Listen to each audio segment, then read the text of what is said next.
Well, folks, the elections are over and it looks as though we have a winner.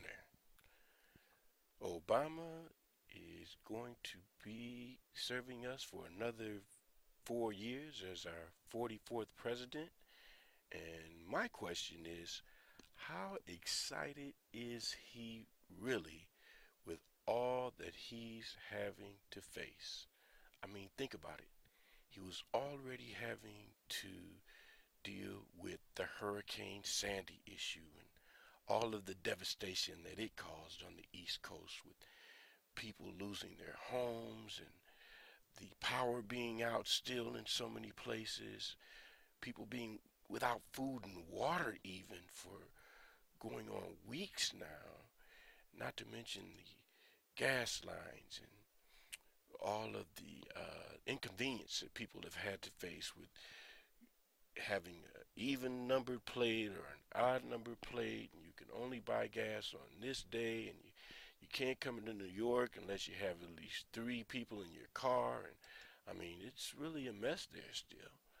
But hopefully things will turn around for them soon, and they'll see some form of normalcy in the very near future. But not only that, but Obama's also having to face the Benghazi issue. And now that former General Petraeus, our CIA director, has had to resign behind an adulterous affair, it makes that even more of a mess. Not just with Petraeus, but you have another general involved, another married woman, and you almost have to wonder who can you trust in Washington anymore. But the president's having to address that issue, and why weren't our not our troops, but the ambassador and three other individuals, why weren't they sent back up when our embassy was being attacked? But hopefully the truth will come out in that situation.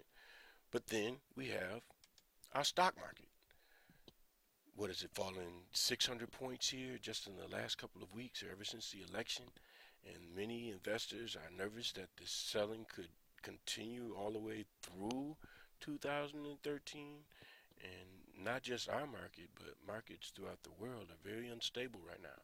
And we have this fiscal cliff that hopefully can be avoided, but that's only if the president, the Democrats, and Republicans are all able to compromise. But in the meantime, investors are fearful, and when investors are fearful, what do?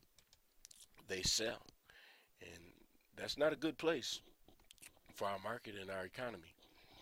And if that's not enough, there's war breaking out in the Middle East with Israel and Hamas, and now it's a real good possibility that Israel will be sending in ground troops, and we could have an all-out war in the Middle East, and that is our only ally, is the nation of Israel. So who knows what role we'll play, but it's definitely a serious situation that President Obama will have to address.